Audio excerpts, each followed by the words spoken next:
इस दुनिया में दो प्रकार के तत्व हैं।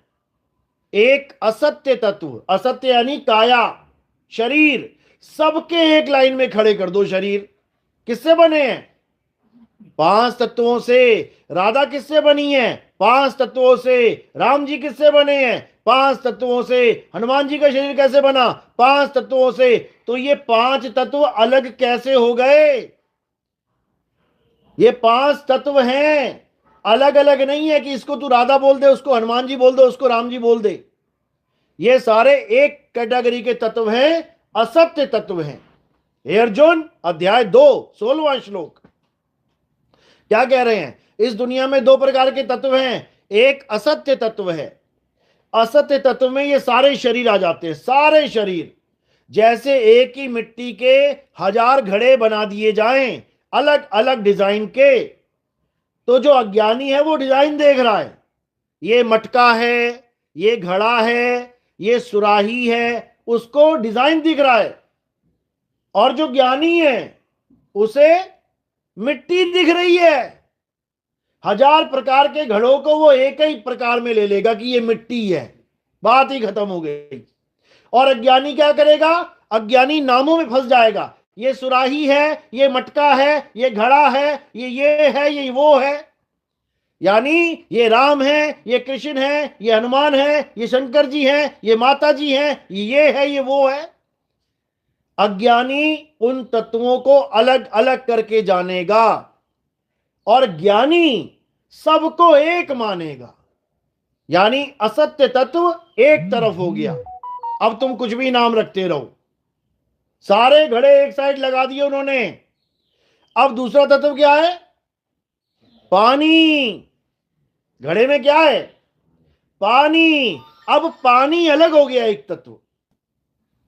वो पानी क्या है? वो सत्य है।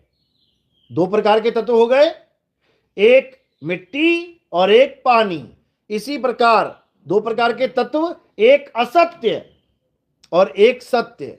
असत्य में क्या है? ये सारा संसार असत्य है। हे अर्जुन, जो भी जन्मता है और मर जाता है, जो भी बदलता है, जो सदा एक सा नहीं रहता, असत्य है। अब इसमें सारा कुछ आ गया। तत्वदर्शी सारा अज्ञान एक किनारे कर देगा। ये लो चला गया, थोथा था ये, हटा दिया। अब क्या बचा? अब बचा सार। सार यानी सत्य तत्व। अब वो क्या है? हे अर्जुन, आत्मा ही सत्य है। आत्मा अजन्मा है, नित्य है, शाश्वत है, पुरातन है। ये आत्मा ही सत्य सनातन है। अब दो प्रकार की कैटेगरी हो गई। एक वो लोग जो मिट्टी की पूजा कर रहे हैं, मैं तो आरती उतारू रे संतोषी माता की। अब एक लोग हो गए ये आरतियां उतारने वाले। कोई घड़े की आरती उतार रहा है, कोई सुराही की आरती उतार रहा है, कोई मटके की आरती उतार रहा है, और सबको अलग अलग मान के अलग अलग पूजा कर रहा है, अलग अलग नाम जप रहा है। तू शिव नाम जप ले, तू राम नाम जप ले, तू अल्लाह नाम जप ले, तू वाहिगुरु नाम, सब अलग अलग नामों में फंस गए। अब दूसरा कौन है? जो एक सत्य को जान रहा है। हे अर्जुन, आत्मा ही सत्य है और आत्मा हम सब में विराजमान है। यही कबीर साहब समझा रहे हैं। सब घट मेरा साइया, सुनी सेज न कोय, और बलिहारी व घट की, जिस घट परगट होए। एक तो ये प्रगट ही है, दिख रहा है सामने, और एक वो है जो दिख नहीं रहा है, जिसके प्रगट होने पे बलिहार जा रहे हैं। वो क्या है? आत्मा है। तुम्हारे सामने राम जी खड़े हो गए आशीर्वाद देने के लिए, वो सामने दिखाई दे रहे हैं। वो नहीं चाहिए, वो चाहिए, वो राम चाहिए जो प्रगट होगा तो बलिहार जाऊं। ये तो तन राम है। पानी में जल समाधि लेके इस शरीर का नाश हो गया। ये नाशवान है, शरीर नाशवान है। असली राम कौन है? अविनाशी आत्म राम, जिसके लिए कृष्ण जी कह रहे हैं, हे अर्जुन, अध्याय 3 17वां श्लोक, हे अर्जुन, जो अपनी आत्मा में रमण करते हैं, जो अपनी आत्मा में तृप्त हैं, जो अपनी आत्मा में संतुष्ट हैं, उनके लिए कोई धार्मिक कर्म कर्तव्य लागू ही नहीं होता। यानी अगर कृष्ण जी सामने खड़े भी हो जाए तुम्हारे, तब भी वो नहीं मिला जो तुम्हें चाहिए। वो कौन है जो तुम्हें चाहिए? कृष्ण जी बता रहे हैं कि हे अर्जुन, अपनी आत्मा में रमण कर। जो तुझे चाहिए वो तेरी ही आत्मा है। तुझे तेरा ही ज्ञान चाहिए, आत्म ज्ञान चाहिए। तुझे शरीरों की जरूरत नहीं है कि तेरा कल्याण मैं करूंगा। अरे मैं कितने साल हूं तेरे साथ, अगर मैं ही कल्याण करूंगा तो हमेशा तेरे साथ रहना चाहिए। अगर कृष्ण जी हमारा कल्याण करेंगे तो हम सबके साथ कृष्ण जी को होना चाहिए, लेकिन नहीं है। युग चला गया, अब क्या करेंगे? वक्त का सतगुरु मिलेगा तुम्हें। वक्त का सतगुरु तुम्हें भेद समझाएगा कि पाना किसको है। समझ लो, कृष्ण जी उस वक्त के गुरु हैं जो अर्जुन को समझा रहे हैं। अब नहीं समझाएंगे कृष्ण जी आके, अब तो मूर्तियां लगी है उनकी। अब कौन समझाएगा? अब तुम्हें सतगुरु समझाएगा, गुरु समझाएगा। क्योंकि ये परमात्मा की मौज होती है, समय समय पे संतों को भेजा जाता है तुम्हें समझाने के लिए। तो इसी को समझाते हुए कबीर साहब कह रहे हैं कि दो प्रकार के तत्वों को जान ले। एक है असार, थोथा, और एक है सार, यानी सत्य। तो कह रहे सतगुरु ऐसा चाहिए जैसा सूप सुहाए, और सार सार तो गही रहे, थोथा दे उड़ाए। अब थोथे में क्या आ जाता है? केवल एक शब्द सुन लेना कबीर साहब का, मोको कहां ढूंढे रे बंदे, मैं तो तेरे पास में। इसमें सारा थोथा माल ही लिख रखा है। क्या बोल रहे हैं? ना मंदिर में, ना मस्जिद में, ना काबे कैलाश में, ना मैं जप में, ना मैं तप में, ना एकांत निवास में। ये सब थोथा माल है। अब क्या कह रहे हैं? ना मैं त्रिकुटी भंवर गुफा में, ना श्वासों की श्वास में। थोथा माल है। नहीं प्राण में, नहीं पिंड में, ना ब्रह्मांड आकाश में। दोनों हाथों को ऐसे दिखा के कहते हैं ये परमात्मा है बीच में। ये निरंकारी जितने बाबा हैं, ये क्या करते हैं? दोनों हाथों के बीच में दिखा देंगे क्या है ये? आकाश तत्व है ये। कहते यही निरंकार है, इसी की पूजा करो। बताओ, अरे इसी में तो मर रहे हैं, खप रहे हैं, इसी में तो भूकंप आ रहे हैं, इसी में तो तबाही मची हुई है। अगर ये परमात्मा है तो परमात्मा के बीच में रहकर भी मैं दुखी हूं। ये कैसा अज्ञान दे दिया इन लोगों ने। ये परमात्मा नहीं है, ये आकाश तत्व है। परमात्मा कौन है? अरे परमात्मा तेरी आत्मा में रमा हुआ है। अपनी आत्मा को जान, आत्म ज्ञान को जान। कबीर साहब समझा रहे हैं, खोजी होए तुरंत मिल जाऊं, एक पल की तलाश में। और कहें कबीर सुनो भाई साधो, मैं तो हूं विश्वास में। विश्वास तो सबसे लास्ट में बोला उन्होंने, लेकिन लोग यहां सबसे पहले जोड़ देते हैं, इसलिए वो विश्वास अंधविश्वास में बदल जाता है। विश्वास तब करो जब परख कर लो। मैंने कोई चीज परख ली अच्छे से, अब मुझे विश्वास हो गया। मैं मानो ब्रेक ही परख ली। कोई गाड़ी दी किसी ने मुझे, ले भाई गाड़ी चला ले, तो सबसे पहले मैं क्या करूंगा? चला तो सब जाएंगी, रुकती भी है। पता लगा ठुक जाऊं कहीं जाके और बाद में कहीं यार बताना भूल गया था, ब्रेक इसकी थोड़ी कम लगती है, तो सबसे पहले मैं क्या करूंगा? 2-4 बार रोक के देखूंगा भाई कहां जाती है ये। अब जब मुझे पता लग गया कि इतनी देर पे ये ब्रेक लग रही है, अब मुझे पूरा विश्वास हो गया कि अब मैं इस ब्रेक को कैसे यूज करूंगा, कैसे बच जाऊंगा, कितनी स्पीड में चलाना है मैंने इसको, और कितनी देर में ब्रेक लगानी है, और वहां जाके ये रुक जाएगी। मुझे पूरा विश्वास हो गया और मैंने गाड़ी ले ली और अंधविश्वास कर लिया कि ठीक ही होगी। फिर क्या होगा? फिर खुद भी ठुकेंगे और सामने वाले को भी ठोक देंगे। तो इसलिए कबीर साहब ने विश्वास तो बोला, लेकिन सबसे लास्ट में बोला, सबसे लास्ट में बोला कि नहीं प्राण में, नहीं पिंड में, ना ब्रह्मांड आकाश में, ना मैं त्रिकुटी भंवर गुफा में, ना श्वासों की श्वास में, ना मैं जप में, ना मैं तप में, ना एकांत निवास में, ना मंदिर में, ना मस्जिद में, ना काबे कैलाश में, खोजी होए तुरंत मिल जाऊं एक पल की तलाश में। और कहें कबीर सुनो भाई साधो, मैं तो हूं विश्वास में, सबसे लास्ट में विश्वास करना है आपने। पूरा परखने के बाद तुम लेके जाओ सुनार के पास, ये जी मैंने बाली बेचनी है, क्या करेगा वो? दे देगा, पैसा पकड़ा देगा तोल के? क्या पूरा खंगालेगा?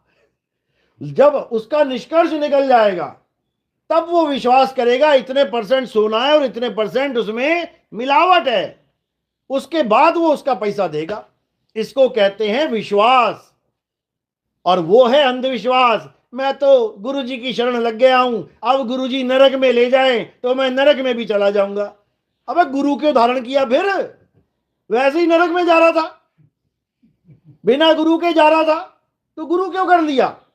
गुरु नरक में जाने के लिए नहीं बना हुआ है, गुरु नरक से बचाने के लिए बना हुआ है। और जो ये सोचे यार मैंने गुरु धारण कर लिया, ज्ञान उसका पूरा नहीं है, लेकिन मुझे गुरु से प्यार इतना है मैं छोड़ नहीं सकता, वो महामूर्ख है। क्योंकि गुरु प्यार करने की चीज ही नहीं है, गुरु तो ज्ञान लेने की चीज है। प्यार करना है तो गर्लफ्रेंड बॉयफ्रेंड बनाते रहो यार, कौन मना कर रहा है?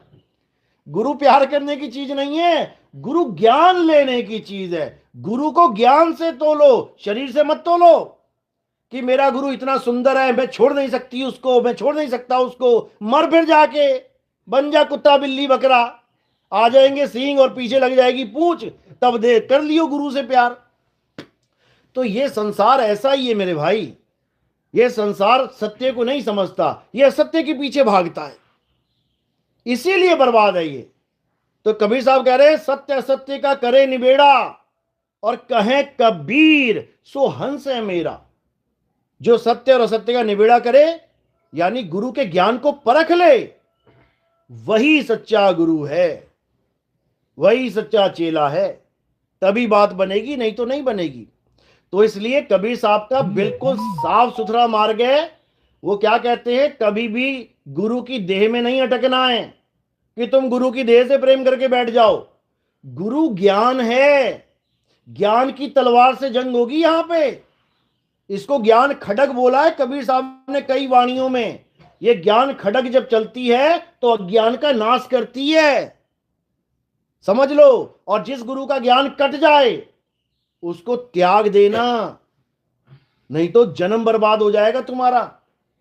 और जिस गुरु का ज्ञान नहीं कटता वही अकट्ट ज्ञान है, वही सत्य ज्ञान है, वही परमात्मा का हंस है जो तुम्हें तुम्हारा कल्याण करने के लिए आया है। याद रखना इस बात को। तो कबीर साहब यही समझा रहे हैं कि गुरु कौन है? गुरु ज्ञान है, गुरु काया नहीं है। और कबीर साहब को भी काया मत मान लेना गलती से कि ये दाढ़ी टोपी वाले कबीर साहब हैं। ये कबीर साहब नहीं है, ये तो तुम्हें दिखाने के लिए इंसान चोला धारण किया हुआ उन्होंने, केवल तुम्हें दिखाने के लिए कि हां मैं भी तुम्हारे जैसा हूं, एक आदमी हूं, एक गुरु हूं, सुन लो मेरी बात, बस इसलिए। नहीं तो वो कोई आदमी नहीं है।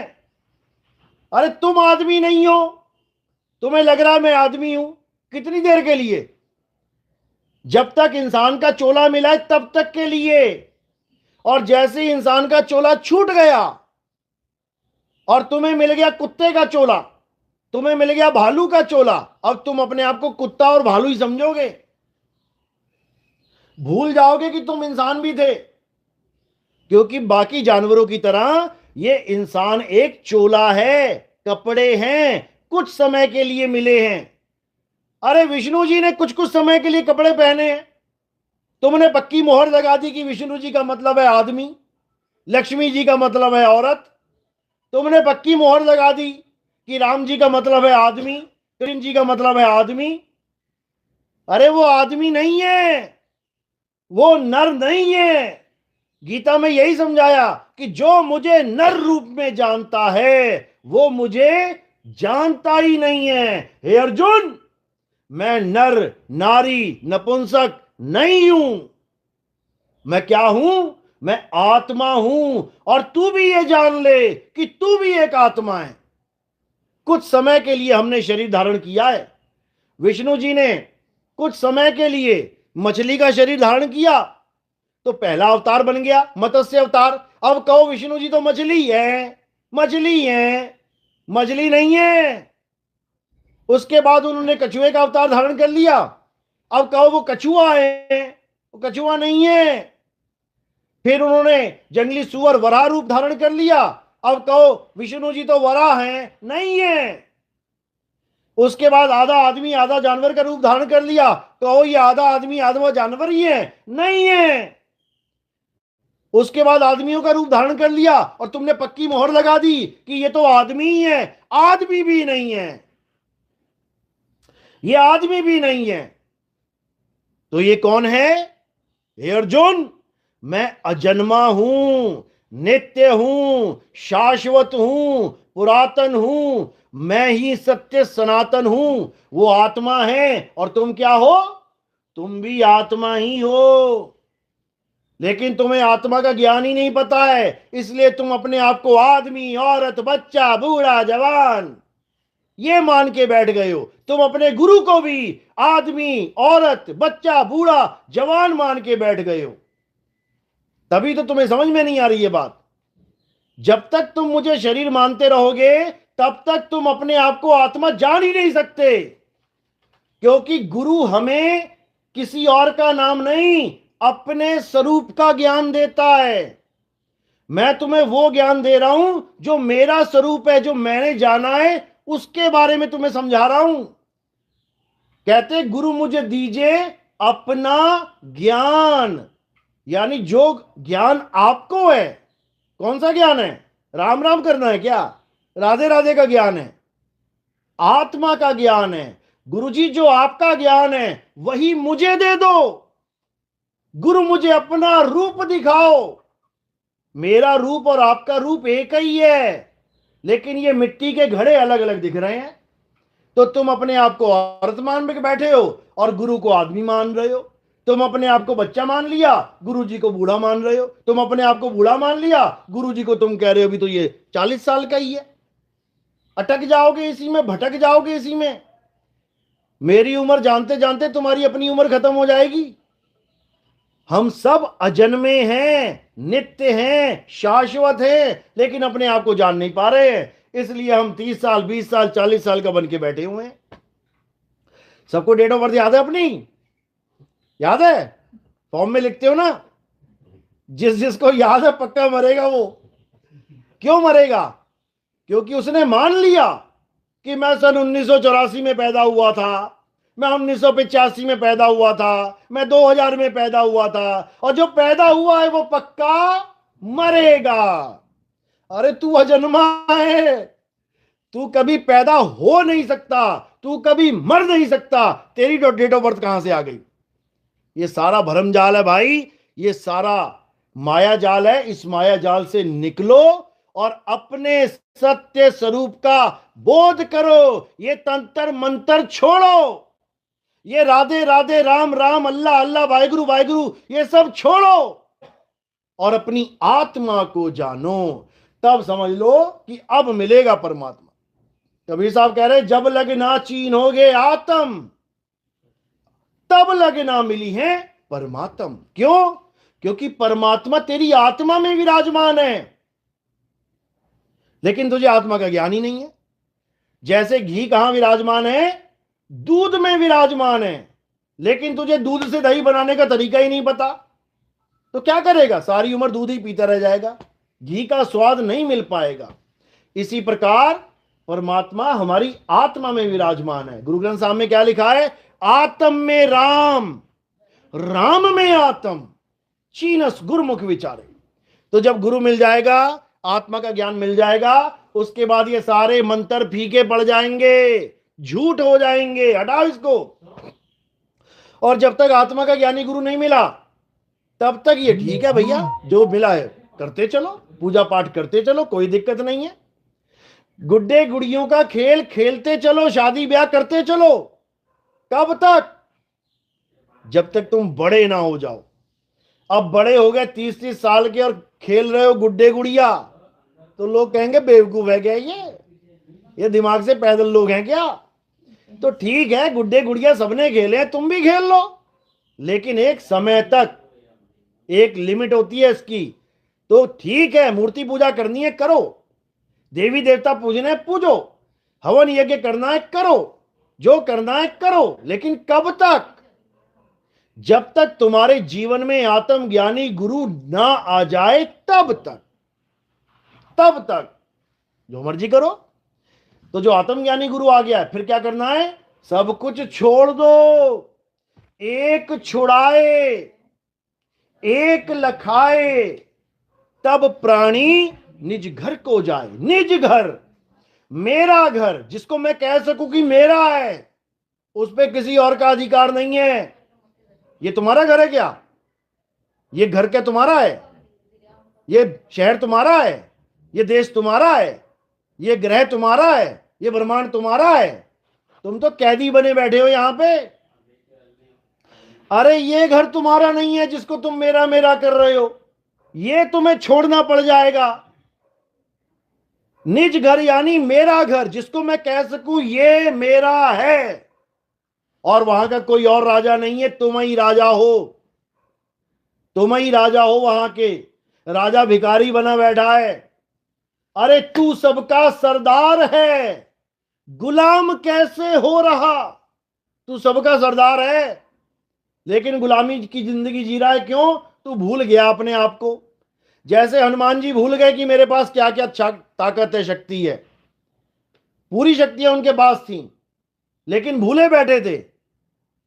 किसी ने याद कराया, बन गए महावीर हनुमान, अब लो पंगा। इसी प्रकार आप अमर हो, अमर, लेकिन अपने आप को जान नहीं रहे हो, इसीलिए भुक्तभोगी बन के बैठे हुए हो। और जिस दिन ये जान गए कि तुम क्या हो, फिर तुम ही तुम हो, समझ लो। चलो, तो आज के सत्संग ही समाप्त करते हैं। और शाम का प्रोग्राम सूरत में है 4 बजे से, जो सूरत में आना चाहता है आ सकता है।